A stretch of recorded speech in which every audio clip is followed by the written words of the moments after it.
Tom, I don't know if you realize, but it is indeed a beautiful day in the neighborhood. Not here. It's fucking like 8 degrees out. Won't you be, oh, won't you be my neighbor? There is a biopic of Mr. Rogers. Won't you please? About time. Won't you be my neighbor?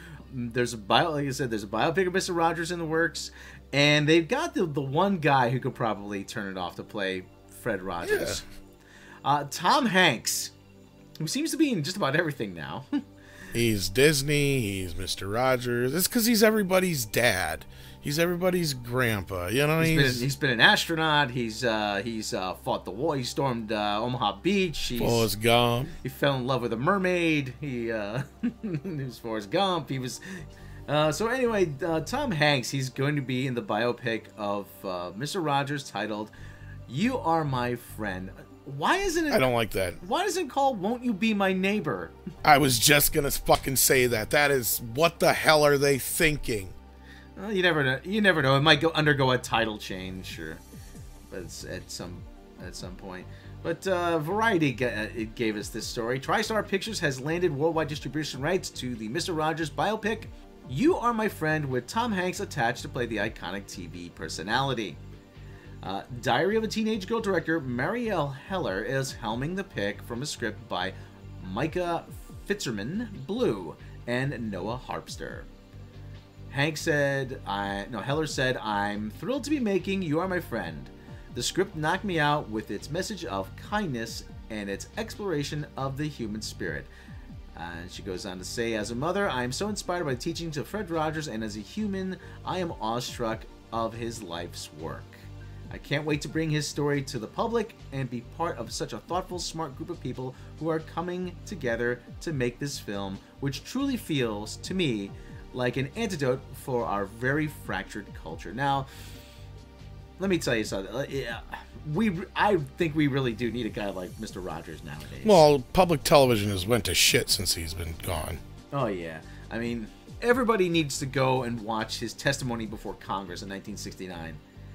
If you've seen it, watch it again. It is just such a moving piece, of footage from the man. I mean, where he details why children need the positive messages and they need positive influence in their lives. I mean, he really cared about kids, didn't he?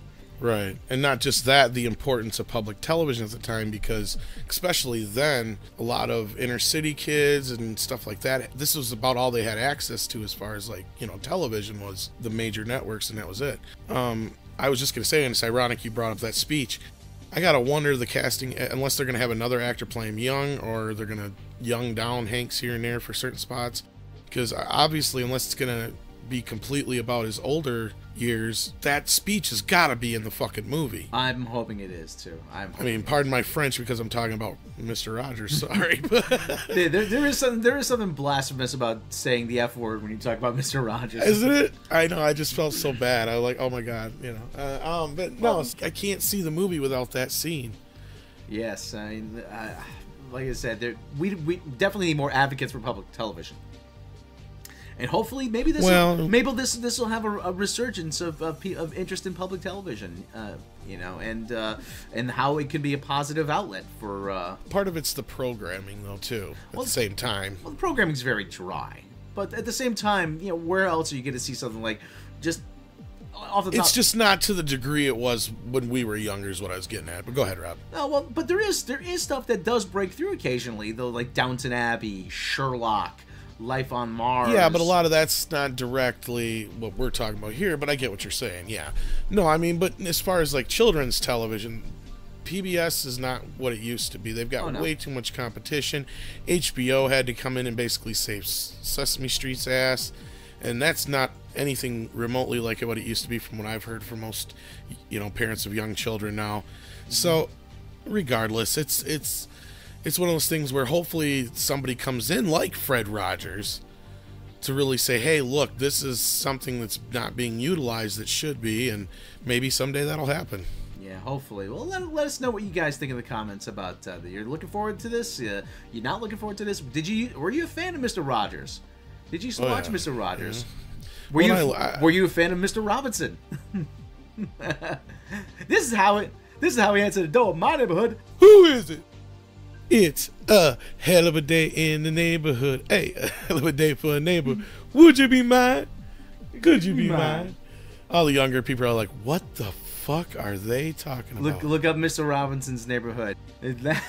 When a mommy and daddy love each other very much, they lay down in bed, and sometimes the daddy gives the mommy $50.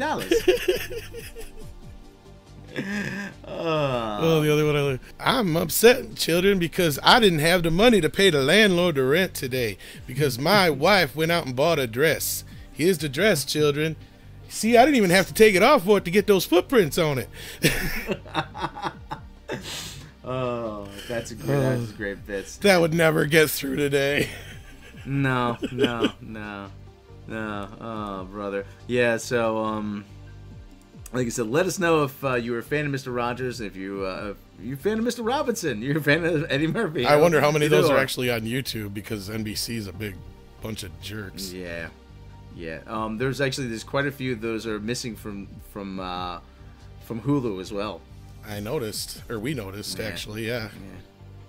So, anyways, Mr. Rogers, I'm looking forward to it. Yeah, me too. I was kind of surprised to hear about this. I know it's not exactly in our wheelhouse, but it kind of is, I guess. I don't know. So yeah, let us know what you think.